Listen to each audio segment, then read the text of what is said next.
بسم اللہ الرحمن الرحیم۔ السلام علیکم، میں ہوں محمد عثمان اور آپ دیکھ رہے ہیں پروگرام حرفراز اور یہ مقبول جان کے ساتھ۔ ناظرین، ہفتے کو لاہور شہر نے ایک ایسا منظر دیکھا کہ خود گریٹر اقبال پارک جو ہے اپنے تنگی دامہ کی شکایت کرتا نظر آیا۔ یہ جنازہ تھا ایک ایسے عاشق رسول کا کہ جس نے پوری قوم کے اندر عشق کے جذبات بھر دیے۔ مسلسل جد و جہد اور ایک کم عرصے کے اندر ایک شخص آتا ہے اور پورے پاکستان کے دلوں کو جیت لیتا ہے، اور اس کے بعد جس طریقے سے اس دنیا سے رخصت ہوتا ہے اور جس طریقے سے قوم اس کو اس دنیا سے رخصت کرتی ہے وہ بھی دیکھنے کے قابل ہے۔ اور جنازہ تھا جناب خادم حسین رضوی صاحب کا، اور اس سے ٹھیک ایک ہفتہ پہلے وہ اسلام آباد میں حرمت رسول کے حوالے سے دھرنا دیے بیٹھے تھے، اور وہ گفتگو کیا کرتے تھے۔ ان کی گفتگو کا مرکز اور محور صرف نبی صلی اللہ علیہ وسلم کی ذات اور عشق رسول تھا۔ آج ہم انہیں خراج تحسین پیش کریں گے، خراج عقیدت پیش کریں گے کہ وہ کیا جذبہ اس قوم کے اندر بھر گئے۔ آج ہم تحریک لبیک پاکستان کے نومنتخب امیر اور ان کے صاحبزادے حافظ سعد رضوی سے بھی بات کریں گے، لیکن کچھ گفتگو اس جنازے کی کر لیتے ہیں۔ اور یہ صاحب، میں نے تو اپنی ہوش کے اندر اتنا بڑا اجتماع نہیں دیکھا۔ میرا خیال ہے یہ پاکستان کی تاریخ کا سب سے بڑا جنازہ، میرا خیال ہے اس پورے ایریا کے اندر۔ میں نے خمینی کا دیکھا جنازہ، اور ناصر کا ہم نے ہر زمانے میں شروع ہوا تھا۔ یہ جنازہ پاکستان کی تاریخ کا، اس ایریا کی تاریخ کا شاید سب سے بڑا جنازہ ہے۔ بے شک لوگ اکثر اوقات بعض دفعہ کہتے ہیں معیار حق کا ہے باطل ہے، وہ تو اپنی جگہ ہمارے لیے ہمارے دلوں کا مسئلہ ہے، لیکن جو لوگ ڈیموکریسی پہ بلیو کرتے ہیں، جمہوریت پہ بلیو کرتے ہیں، پاکستان کی تاریخ میں میں نے شیخ مجیب کو دیکھا، میں نے بھٹو کا جلسہ دیکھا، کئی دیکھے تھے لاہور شہر کے اندر، بے نظیر کا 86 سب سے بڑا جلسہ تھا، وہ دیکھا، مینار پاکستان تھا، عمران خان کا 22 سال کا۔ اس جنازے کے سامنے وہ جسے کہتے ہیں نا جلسیاں نظر آتی تھی۔ میں ڈی جی آرکیالوجی رہا ہوں، بادشاہی مسجد جو ہے پوری اگر کھول دی جائے تو 1,20,000 آدمی نماز پڑھتا ہے، اور جنازہ کی صف آدھی ہو جاتی ہے، میں 2 لاکھ کے قریب ہو گئے۔ حضور پاک سارے کا سارا 1.25 کلومیٹر کے قریب ریڈیس کا وہ پارک ہے، باقی ساری چیزیں دادا صاحب کے علاقے تک لوگ، اس طرف شادرہ تک لوگ ڈیم پیک، یعنی کم از کم 30 لاکھ ٹریڈیشنل ایسٹیمیٹس کے حساب سے، اس سے زیادہ کہا جا سکتا ہے، 20 سے 30 لاکھ۔ میں اپنے اس کیلکولیشن کے ساتھ بات کر رہا ہوں جو ہم ڈپٹی کمشنر کے طور پہ کیلکولیٹ کیا کرتے تھے۔ لوگ تو اس کو بہت زیادہ کہتے ہیں، وہ خیر ایگزیجریشن کی بات نہیں۔ اتنا بڑا مجمع پاکستان کا کوئی لیڈر جمع نہیں کر سکا، تو یہ ان سارے لوگوں کے لیے میرے خیال ہے تماچا ہے ان کے منہ کے اوپر، کہ جو کہتے تھے کہ پاکستان میں جو ہے یہ دینی طاقتیں کہاں ہیں اور جو قوتیں کہاں ہیں۔ اور میں ذرا سا وہ ایک دفعہ آخری جو خطاب ہے جو فیض آباد میں نے کیا، بڑا کیونکہ ہوتا پتہ کیا ہے، ہماری جو ایجنسیاں ہیں یہ حکمرانوں کے سامنے دیوار بن جاتی ہیں اپنے جھوٹ سے، یہ بتاتی ہیں کہ آپ کی پاپولیرٹی کا لیول کیا ہے، اور یہ صورتحال جس کی وجہ سے وہ ایکشن لیتے ہیں۔ یہ ان کا علامہ صاحب کا آخری جو رسمی ہے۔ ہمارے تحریک لبیک یا رسول اللہ کے ساتھ کر رہے ہو، یہ آپ کے لیے مناسب نہیں ہے۔ میں بڑا محتاط لفظ بول رہا ہوں، سدا بادشاہی میرے رب کی ہے۔ جو تمہیں غلط رپورٹیں دیتے ہیں ایجنسیوں والے، ایک دن عدالت لگنی ہے،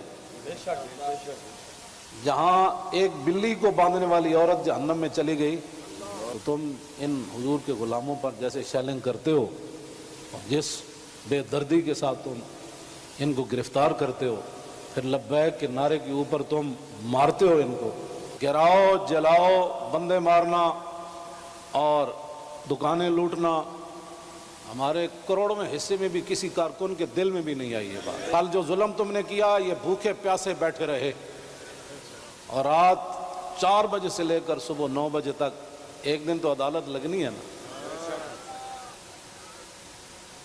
کوئی بات نہیں۔ یہ تمہیں تمہاری ایجنسی نے خبر دی کہ ہم جی فرانسیسی امبیسی کے اوپر حملہ کرنے جا رہے ہیں، ہمارے تو تصور میں بھی یہ بات نہیں تھی۔ کیوں جھوٹ بولتے ہو؟ فَنَجَعَلْ لَعْنَتَ اللَّهِ عَلَى الْكَاذِبِينَ، کیوں جھوٹ بولتے ہو؟ یہ چمکتے ہوئے چہرے، یہ سارے، یہ سادات، حافظ، قاری، آپ ان سے آ کر پوچھ لیں جی آپ کا کیا مطلب ہے، کیوں جا رہے ہیں، ہم آپ کو بتا دیتے کیوں جا رہے ہیں۔ میں نے ادھر بھی وہی تقریر کی، کراچی میں بھی وہی کی۔ آپ کو کیا مسائل ہے ہم سے؟ وہ جو درد ہے نا وہ اصل بتائیں آپ کو۔ ہاں جی وہ بتائیں جن کے تم کہنے پر مسجدوں میں جوتوں سمیت داخل ہوتے ہو اور جن کے کہنے پر تم حفاظ اور قراء اور علماء اور سادات کو اور غلامان رسول پر ظلم و ستم ڈالتے ہو. تو آپ کو پتہ ہے حضور نے کیا فرمایا؟ من آذا مسلما فقد آذانی. حضور نے فرمایا جس نے کسی مسلمان کو دکھ دیا اس نے تو مجھے دکھ دیا. کوئی ہمارے مقاصد ایسے نہیں ہیں. آپ کو ایجنسیاں غلط رپورٹ دیتی ہیں اور انشاءاللہ یہ قیامت والے دن انگلیاں بھی بول پڑیں گی. جو تم ہمارے خلاف جھوٹ لکھتے ہو نا کہ یہ منصوبے بنا رہے تھے, یہ دہشت گردی کرنا چاہتے تھے, ہمارے یہ مقاصد میں ہی بات نہیں ہے. ہم تو اتنا چاہتے ہیں کہ بس سفیر نکال دو, بات ختم. ہم نے کیوں اس کو آگ لگانی ہے؟ لوگوں کے گھروں میں سیڑھیاں لگا کے داخل ہونا. ایک وہاں دروازہ توڑا گیا تو پورا میڈیا چیخا حجی یہ کیا ہو گیا کیا ہو گیا. تو آپ کو پتہ ہے کتنے مسجدوں کے دروازے انہوں نے توڑے, کتنی مسجدوں میں جمعہ نہیں ہوا, کتنے اماموں کو اٹھا لیا گیا, کتنے خطیبوں کو اٹھا لیا گیا اس جرم میں کہ لبیک کا نعرہ لگانا ہے. یہ تو لگنا ہے. جی آریہ صاحب یہ ہے المیہ. اور یہ المیہ اتنا بڑا, آپ دیکھیں فضل الرحمان کا جلسہ ہوا ہے, ایک شیل نہیں ہوا. فضل الرحمان کا دھرنا ہوا ہے, ایک شیل نہیں ہوا. عمران خان کا 26 دن دھرنا ہوا ہے, کسی نے شیل نہیں پھینکے. ٹھیک, اس کے بعد تمام جتنے, کیا صرف لبیک یا رسول اللہ کہنے کے والوں کے اوپر تم نے کوئی شیل ڈالنے؟ یہ ہے اس کی بات. اور یہ ساری پاکستان کے اندر آپ تو سوچ سکتے کوئی بڑا بیوروکریٹ ایسا نہیں جس نے مجھے اس دن سے فون نہیں کیا, جس دن سے یہ ہوگا کہ اوریہ صاحب ہم تو بے یار و مددگار ہیں, یہ اتنا بڑا ہجوم. یہ ہے وہ خوف. ان کو اندازہ نہیں اس خوف کا کہ یہ کیا. اور ممتاز قادری سے علامہ صاحب نے کام شروع کیا. ممتاز قادری کا جنازہ آگ لگا سکتا تھا پورے ملک کو. انہوں نے کنٹرول کیا. ایک گملہ نہیں ٹوٹا, ایک گملہ نہیں ٹوٹا. آگ لگا سکتا تھا وہ جنازہ, کیونکہ یہ وہ تو وہ شخصیت ہی اور تھی. غازی علمدین کے بعد دوسرا بڑا جنازہ وہ بن رہا تھا وہاں کا. پورے پرامن واپس آ گئے. اس کے بعد پچھلا دھرنا جس وقت سے گئے ہیں, اور اس کے بعد جو اس کے اوپر جو کوئی شیلنگ ہوئی ہے وہ سب کچھ ہوا ہے. پھر یہ آخری دھرنا تو حیران کن. ایک سفیر کو آپ نے واپس بھیجنا ہے, کس لیے واپس بھیجنا ہے؟ آپ کو نہیں برا لگتا کہ رسول اللہ صلی اللہ علیہ وسلم کے اس پیرس شہر کے اندر جو ہیں وہ خاکے بن رہے ہیں, اور آپ انڈیا کا سفیر تو بلا لو, اس لیے کہ آپ کا پڑوس میں آپ کی جنگ چل رہی ہے, اس کو بھی حمایت کرتے ہیں, بلاؤ. لیکن کیا رسول اللہ صلی اللہ علیہ وسلم کی عزت و ناموس انڈیا کے مسلمانوں سے کم ہے؟ ساری امت تباہ و برباد ہو جائے, ناموس اس کے باوجود بھی زیادہ ہے. لیکن آپ نے فرانس کے سفیر میں کوئی 3 مہینے کہہ رہا ہے, کوئی 2 مہینے کہہ رہا ہے, کوئی یہ کہہ رہا ہے. اس وقت میں کہہ رہا تھا, اور یہ بیچارے اٹھ کے آ گئے کہ ٹھیک ہے ہم نے اپنا میسج پہنچا. یہ سرخرو ہیں, یہ روز حشر سرخرو ہیں. لیکن وہ بات صحیح ہے کہ وہ بلی کو عذاب دے. خان صاحب شاید یہ ساٹھ ہو تو وہ چلائیں کہ جب وہ کہا کرتے تھے یہ ایک چھوٹے سے چھوٹا سا طبقہ ہے. خان صاحب میرا خیال ہے خان صاحب کی بات 22 سال لگائے تھے تم نے, اور جلسی کی تھی اس جنازے کے مقابلے میں. یہ ہے تمہاری اوقات. سنا ہے جی خان صاحب کی بات. سپریم کورٹ کا فیصلہ آیا, اور اس فیصلے کا جو ایک چھوٹے سے طبقے نے رد عمل دیا, جو یہ اپنی سیاست چمکانے کے لیے آپ کو اکسا رہے ہیں, آپ نے ان کی باتوں میں نہیں آنا. یہ کوئی اسلام کی خدمت نہیں کر رہا ہے, یہ صرف اپنی ووٹ بینک بڑھا رہے ہیں.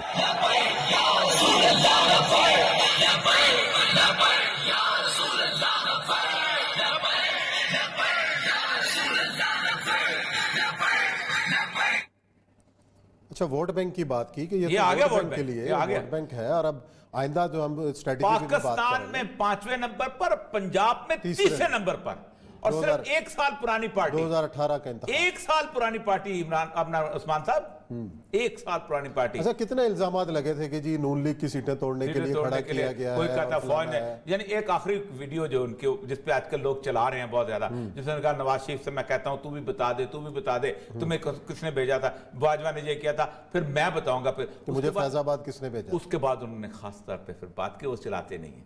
اور تمام میرے ساتھ خود بھی کہ مجھے تو روحانی لیول پہ دھرنے پہ رسول اکرم صلی اللہ علیہ وسلم کی ذات نے روحانی طور پہ لوگوں نے بتایا تھا کہ جاؤ, اور میں رسول اللہ کی اس حکم کے اوپر چل رہا ہوں, وہ کسی فوج کے کہنے کے اوپر نہیں, کسی اس کے کہنے میں. لیکن آج ہمارا پھر بھی یہ 2 نمبر قسم کا طبقہ جو ہے جو پاکستان کے اندر اسی بندے کو ہمارا سیکولر لبرل آج جتنی خوف زدہ چیز ہے. آپ اندازہ کریں کہ جتنی گالی خادم رضوی صاحب کی جنازے کے بعد سیکولر لبرل لوگوں نے دی ہے, ٹویٹس میں دی ہے, وہ ایکسپلوڈنگ مینگو والا جو کیا نام ہے اس کا, اس نے اتنا گندا کالم لکھا, اتنی غلیظ زبان استعمال کی ہے, پتہ نہیں کون اس کو ادیب اور سمجھتا ہے کہ دنیا کا بہت بڑا ادیب ہے. اور بہت سارے لوگوں نے ٹویٹس اٹھا کے دیکھ لیں, یہ ان کی اوقات اور یہ ان کی زبانیں ہیں اور یہ صورتحال. لیکن میں ایک بات بتاؤں, پاکستان کی تاریخ میں, بر صغیر پاک و ہند کی تاریخ میں, اتنے تھوڑے عرصے میں اتنا لوگوں کو رسول اللہ صلی اللہ علیہ وسلم کا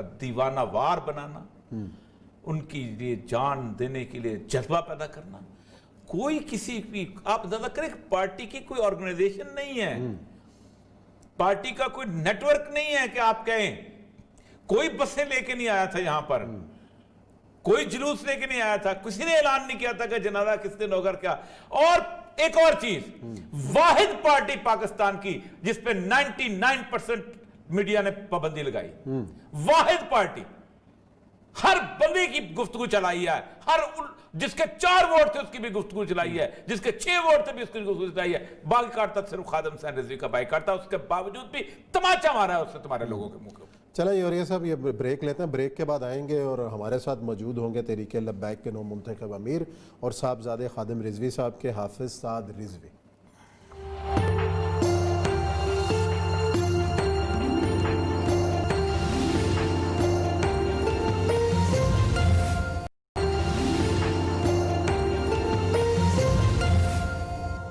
جی ناظرین, بریک کے بعد خوش آمدید. ہماری خوش قسمتی ہے کہ ہمیں ابھی جوائن کیا ہے تحریک لبیک کے نو منتخب امیر ہیں اور حافظ خادم رضوی صاحب کے بڑے صاحبزادے حافظ سعد رضوی صاحب نے. السلام علیکم حافظ صاحب. وعلیکم السلام. آپ سب سے پہلے تو آپ سے ہم تعزیت کرنا چاہتے ہیں کہ آپ کے والد صاحب جو ایک بھرپور زندگی گزار کر اور جس طریقے سے اس قوم نے ان کو رخصت کیا ہے وہ بھی ایک قابل رشک مناظر تھے جو ہم نے دیکھے, اور اس کے بعد جو بہت بڑی ذمہ داری کا بوجھ جو ہے وہ آپ کے کاندھوں پر آ گیا ہے تحریک لبیک کی, اس حوالے سے بھی ظاہر ہے آپ کی ذمہ داریاں ہیں. پہلے تو آپ صاحب ذرا بتائیے گا کہ جیسے ہی ہمیں خبر ملی تھی حافظ صاحب کے انتقال کی, بڑی شاکنگ نیوز تھی پورے پاکستان کے لیے کہ 2 دن پہلے وہ اسلام آباد سے آئے, وہاں پہ لوگوں نے ان کا خطاب بھی سنا, پھر ایک دم خبر آتی ہے, پھر ہماری اس دن آپ سے اوریہ صاحب کی بات بھی ہوئی, آپ نے کنفرم بھی کیا. تو آخری لمحات جو تھے ان کے حافظ صاحب کے, ذرا ان کے بارے میں بتائیے گا قوم کو کہ گھر پہ آپ جیسے ان کو منتقل کیا اور جب آخری بات چیت آپ کے ساتھ کیا ہوئی تھی حافظ صاحب؟ جی آخری وقت میں قبلہ کے پاس ہی تھا جی اور مجھے کچھ کارکنان کی گرفتاری کی خبر آئی. اس کال کو لینے کے لیے میں باہر گیا اور ان معاملات کو دیکھنے کے لیے, اور تھوڑی دیر بعد مجھے گھر سے آواز آئی کہ فوراً آپ ادھر آئیں. میں جب آیا تو حضرت کی طبیعت بالکل مطلب بگڑ چکی تھی اور میں نے کوشش کی, لیکن میں نے جب نبض پہ ہاتھ رکھا اور ساری چیزیں دیکھی, آپ اس دنیا فانی سے رخصت ہو چکے تھے. اچھا, لیکن اس سے پہلے کوئی ان کی کوئی طبیعت بگڑی اسلام آباد سے آ کر کہ کیا تھی کیفیت ان کی؟ ہم نے آخری تقریر ہم نے سنائی ہے, اس کے اندر بھی وہ ذرا تھوڑے سے بیمار محسوس ہو رہے تھے ہمیں. بلکہ میری بات بھی ہوئی تھی, آپ نے کہا کہ پھر آپ نے ذمہ داری بھی لگائی تھی اپنے ان کی, کیونکہ ہم دھرنے کے بارے میں بات کرنا چاہ رہے تھے, تو میرے خیال ہے وہاں بخار کوئی آنسو گیس کی زیادہ شیلنگ ویلنگ کا کوئی اثر تو نہیں زیادہ ہوا تھا وہاں پر؟ نہیں جی حضرت نا, یہاں سے قبلہ ہمارے قائد محترم مرشد وہ جب یہاں سے فیض آباد کے لیے روانہ ہوئے تھے تو اس سے 2 دن پہلے آپ کو سخت بخار تھا, اور جب آپ پنڈی پہنچے تو آپ بخار کی حالت میں تھے, اور جب آپ وہاں آئے فیض آباد میں تو تب بھی آپ کو ٹیمپریچر تھا 102, 3, 4 کے درمیان شدید ٹیمپریچر تھا. جب آپ واپس آئے تو یہی حالت رہی کہ نارمل ہو جاتا تھا, پھر دوبارہ ٹیمپریچر, اور یہی صورتحال جب آپ کو پہلے کبھی ٹیمپریچر ہوتا تھا تو اسی طرح حالات رہتے تھے. جی بس آپ کو کوئی کرونا کی علامات کا تو شبہ نہیں ہوا کہ جس طریقے سے آج کل وبا پھیلی ہوئی ہے, کرونا کی علامات کے حوالے سے بخار نہیں اترا تھا یا کھانسی, تو ایسا تو کوئی شبہ نہیں گزرا؟ نہیں جی, نہ آپ کی چھاتی بند تھی نہ آپ کا گلا خراب تھا، ایسی کوئی بات بھی نہیں ہے، یہ غلط افواہیں پھیلائی گئی ہیں۔ ہاں اچھا یہ تو خیر اس لیے میں کلیئر کرنا چاہتا تھا کہ لوگ افواہوں سے نکل جائیں۔ اصل مسئلہ یہ ہے کہ اتنا بڑا جو جن کا جنازہ ہوا ہے اس نے ایک دفعہ یہ ثابت کر دیا ہے کہ اس امت کے لیے سید الانبیاء صلی اللہ علیہ وآلہ وسلم کی اس لیے جان دینے کے لوگ اسے تیار ہیں۔ مطلب آپ سوچ سکتے ہیں کہ یہ ایک روح ہے اس پورے پاکستان کی۔ یہ بتائیے گا کہ تحریک لبیک سے اب لوگوں کی بہت توقعات وابستہ ہو گئی ہیں، اگرچہ کہ یعنی میں ابھی بتا رہا تھا اسی پروگرام میں کہ واحد پارٹی ہے جس کا میڈیا نے بائیکاٹ کیا، لیکن اس کے باوجود بھی کتنی اللہ تعالیٰ نے اس کے اندر برکت عطا فرمائی۔ آپ یہ بتائیے گا کہ آئندہ جو لائے عمل ہے، ظاہر بات ہے پہلا تو معاہدے پہ عمل درآمد کی بات ہوگی کہ کیا آپ اس کو اس معاہدے پہ عمل درآمد کے لیے بالکل اسی جوش و خروش کی طرح آئندہ کریں گے، اور پھر اللہ تعالیٰ آپ کو توفیق دے کہ آپ اس مشن کو آگے لے کے کیسے بڑھیں گے؟ دیکھیں جی، اس معاہدے کے حوالے سے جو بھی بات ہے وہ معاہدہ ایک بائی ریٹن پیپر کے اوپر ہوا ہے، اور اس کے اوپر حکومت کی طرف سے، ریاست کی طرف سے 3 ذمہ داروں نے دستخط کیے ہیں، اور ہمارے مجلس شورا کے 3 ذمہ داران کے دستخط ہیں۔ اگر جو حکومت ہے وہ اس معاہدے سے روگردانی کی کوشش کرے گی ٹھیک، تو اس کے بعد مجلس شورا سے ہم مشاورت کے ساتھ اس کے اوپر راست اقدام اٹھائیں گے، ماشاءاللہ، اور کوشش نہیں کرنی چاہیے حکومت کو کہ وہ، اور ہم امید بھی کرتے ہیں کہ حکومت اپنے اس معاہدے سے روگردانی نہیں کرے گی۔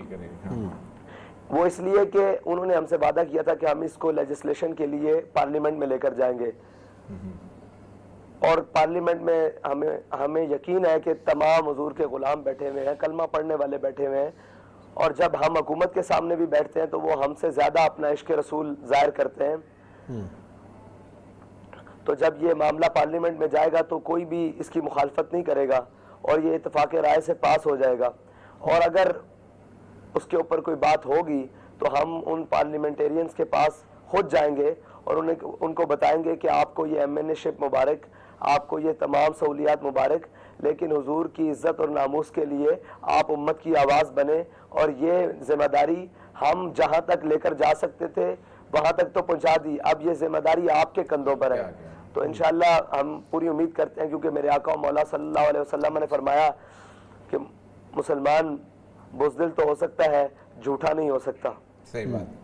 اچھا آپ صاحب یہ بتائیے گا کہ علامہ صاحب کی جو شخصیت ہے، جنہوں نے جس طرح انہوں نے ایک نئی روح پھونکی تھی، اور خاص طور پہ سیکولرزم اور لبرلزم کے خلاف جس طرح وہ بہت بڑی آواز تھے، آپ اندازہ کریں کہ جب بھی ان سے ملاقات ہوئی ہمیشہ وہ اس طرح کے ایسا لگتا تھا کہ پوری دنیا کا انٹرنیشنل پرسپیکٹو ان کے ساتھ۔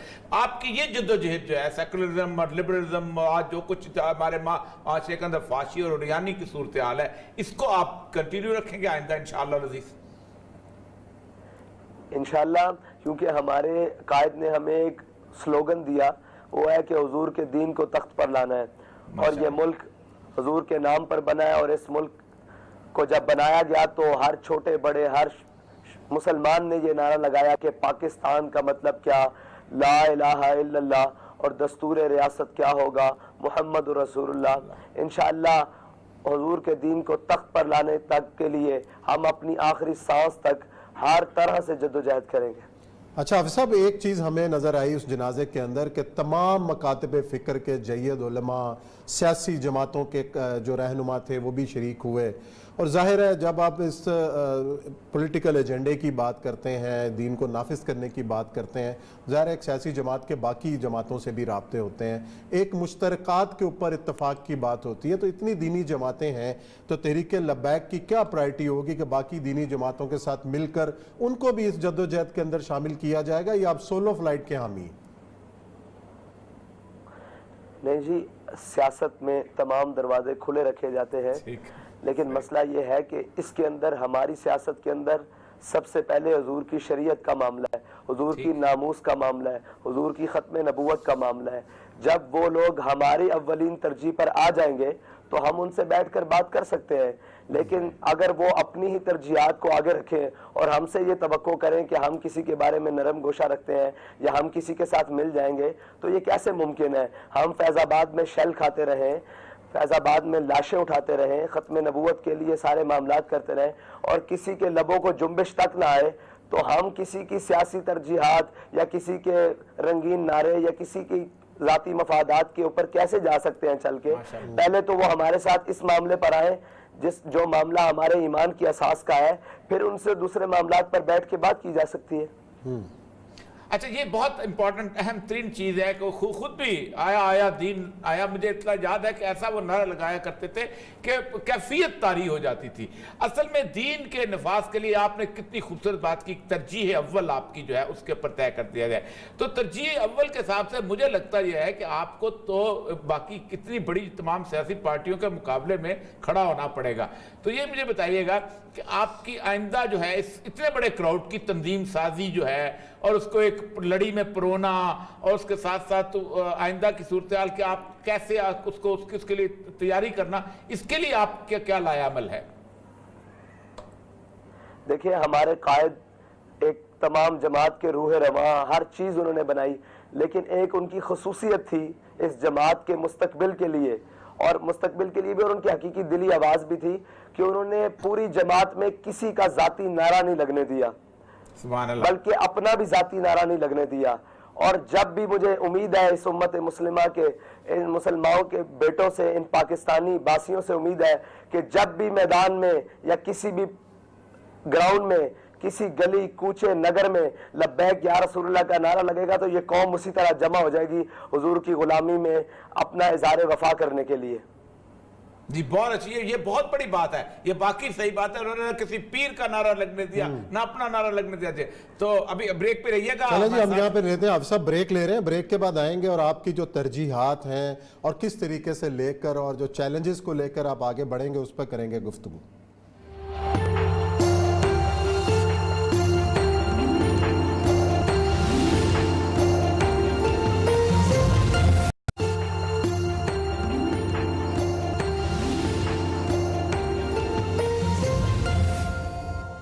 جی ناظرین, بریک کے بعد آپ کو ایک بار پھر خوش آمدید کہتے ہیں. ہمارے ساتھ موجود ہیں تحریک لبیک کے نو منتخب امیر حافظ سعد رضوی صاحب. حافظ صاحب, ایک اقبال سے محبت جو تھی خادم رضوی صاحب کی, اور جو ان جب بھی تقریر کرتے تھے تو اقبال کا لازمی ذکر ہوتا تھا, اور ان کی نظمیں اور جو نغمے گایا کرتے تھے جس طریقے سے پڑھتے تھے, تو کیا آپ بھی اپنے والد صاحب کی طرح اقبال کو آپ نے حفظ کیا ہوا ہے؟ جی علامہ اقبال کو ہمارے والد نے ہمیں نورانی قاعدے کی طرح پڑھایا ہے, یسرنا القرآن کی طرح ہمیں پڑھایا ہے. اور علامہ اقبال کے جو بھی اشعار تھے, جو بھی معاملات تھے, جو بھی الفاظ تھے, ہمیں جب بھی مشکل پیش ہوتی ہم حضرت کے پاس خدمت میں پیش ہوتے اور وہ ہماری اصلاح فرماتے. علامہ اقبال تو ہمیں گھٹی میں ملا ہے. اچھا, اور ایک ان کی تھی کہ ہر 9 نومبر کو وہ جایا کرتے تھے. پھر اقبال کے حوالے سے میں نے آپ کی تقریر سنی ہے, آپ میں بہت جھلک پائی جاتی ہے ان کی, بہت اللہ تعالیٰ انداز بھی جو ہے ماشاءاللہ سب کو. اور دوسری بات یہ کہ وہ خود کہا کرتے تھے کہ میں نے آپ کو خاص طور پہ کسی مدرسے میں نے آپ نے خود اپنی نگرانی میں, اللہ بہت توقعات ہے. یہ مجھے بتائیے گا کہ ایک اکثر وہ کہا کرتے تھے کہ اقبال اگر مدارس کے اندر پڑھا دیا جائے تو ہمارے علماء کا ایک قبلہ بالکل درست ہو جائے, کیونکہ جس خدا کی روحانی طاقت اقبال دیتا ہے وہ بہت کم چیزیں دیتی ہیں. بالکل ایسا ہی ہے. وہ آپ فرمایا کرتے تھے کہ اقبال کی تمام کتابوں کو سبقن اور نصاب کے طور پر تمام مدارس میں شامل کرنا چاہیے, اور علماء کو اور ہماری عوام کو اور ہمارے دانشوروں کو اور تمام مسلمانوں کو پتہ ہی نہیں ہے کہ اقبال ہے کون. اقبال حضور کا وہ غلام ہے جس کو سمجھنے کے لیے ابھی مزید صدیاں درکار ہوں گی. ماشاءاللہ. اچھا یہ بتائیے گا کہ آئندہ کی جو اگلی صورت آ رہی ہے, ظاہر بات ہے کہ الیکشنز کو تو بھول جائیں, فی الحال تو جو اس طرح کی رو آ رہی ہے حالات کی اور انڈیا کی اور باقی, آپ کا اگلے آئندہ فوری طور پہ جو ہے اس تنظیم کو زندہ رکھنے, کیونکہ اب علماء صاحب نے جاتے جاتے تنظیم کو اتنا بڑا زندگی دے دی ہے کہ جس کے لیے آپ کے کندھوں پہ بہت بوجھ آئے گا, آپ کے روز دعائیں انہوں نکلتی ہیں. یہ بتائیے کہ آئندہ آپ فوری طور پہ کس طرف صورتحال کو لے کے جانا چاہتے ہیں؟